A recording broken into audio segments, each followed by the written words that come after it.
अस्सलाम वालेकुम दोस्तों, आऊं महबूब उमर जो अॼु जे हिन वीडियो में असां ॻाल्हाईंदासीं 10 बेहतरीन मिड रेंज स्मार्टफोन जिन मां कुछ पाकिस्तान में दस्तियाब आहिनि ऐं कुछ अनकरीब अचण वारियूं आहिनि। उम्मीद आहे वीडियो तव्हांखे पसंदि ईंदो। वीडियो शुरू कयूं था।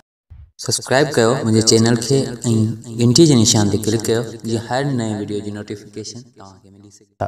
पहिरीं नंबर ते जेका फ़ोन आहे उहा आहे लेनोवो Z5S। हीअ 6.3 इंच जो डिस्प्ले सां गॾु 6GB रैम ऐं 64GB बिल्टन ऐं उन खां अलावा 16 मेगापिक्सल जो रियर कैमरा, 3300 mAh जी वॾी बैटरी ऐं उन खां अलावा कोलकम स्नैपड्रैगन 666 जो प्रोसेसर जेको ऑक्टा कोर प्रोसेसर आहे। ऐं हीअ बेहतरीन फ़ोन आहे जेका इन रेंज में यानी 30,000 रुपए में पाकिस्तान में दस्तियाब आहे। ॿिए नंबर ते जेका फ़ोन आहे उहा आहे लेनोवो Z5। हिन फ़ोन जी साइज़ 6.3 इंच साइज़ आहे। हिन फ़ोन में 64GB बिल्टन ऐं 4GB रैम आहे ऐं उन खां अलावा ही मेमोरी कार्ड 256GB जो सपोर्ट कंदी। हिन में डुअल कैमरा सेटअप आहे जंहिंमां हिकिड़ी 13 मेगापिक्सल ऐं हिकु 2 मेगापिक्सल जी ऑटो फोकस कैमरा आहिनि ऐं हीअ फ़ोन पाकिस्तान में तमामु जल्द अचण वारी आहे।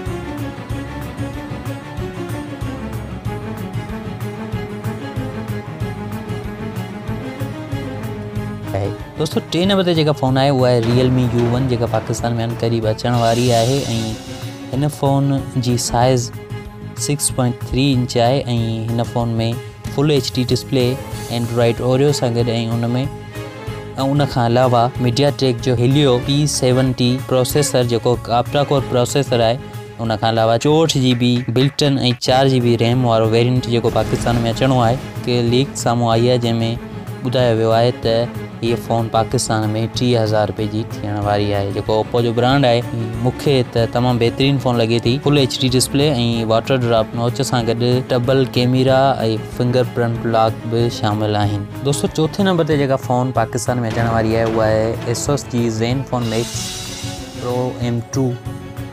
हिन फ़ोन जी साइज़ 6.2 इंचिस ऐं हिन में 6GB रैम, 124GB जी बिल्टन हूंदी ऐं उन खां अलावा फुल HD डिस्प्ले, नॉच वारो क्लीन बॉडी ऐं हिन में स्नैपड्रैगन 660 जो प्रोसेसर जेको ऑक्टा कोर प्रोसेसर आहे ऐं हिकु 12 मेगापिक्सल कैमरा ऐं हिकु 2 मेगापिक्सल जी डबल कैमरा, 8 मेगापिक्सल जी फ्रंट कैमरा ऐं ही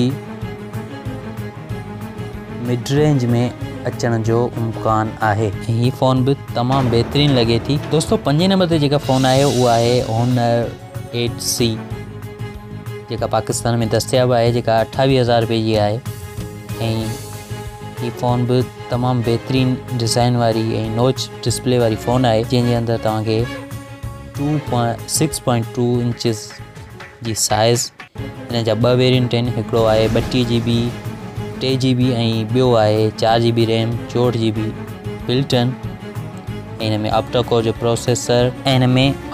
प्रोसेसर कैरियो 250 लॻियल आहे ऐं बहितरीन बैटरी लाइफ वारी फ़ोन मञी वञे थी।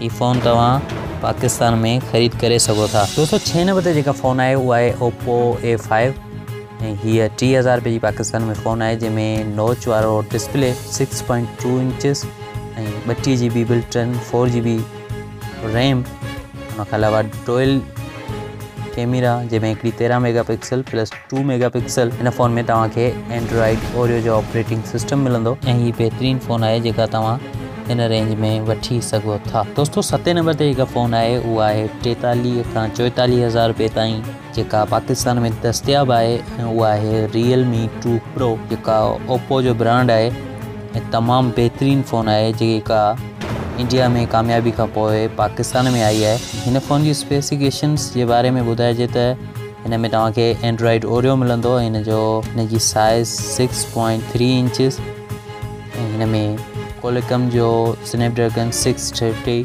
प्रोसेसर ऐं उन खां अलावा 128GB बिल्टन ऐं 8GB रैम मिलंदी ऐं ही उन हिसाब सां बिल्कुलु बजट जे हिसाब सां पूरो लहे थो। दोस्तों 8 नंबर ते जेका फ़ोन आहे उहा आहे Motorola One Power जे नाले सां जेका पाकिस्तान में दस्तियाब आहे। 45,000 रुपए जी फ़ोन आहे जंहिंमें तव्हांखे एंड्रॉइड पाई ॾिसण लाइ मिलंदी पाई मतलब एंड्रॉइड जो वर्जन 9 पाई।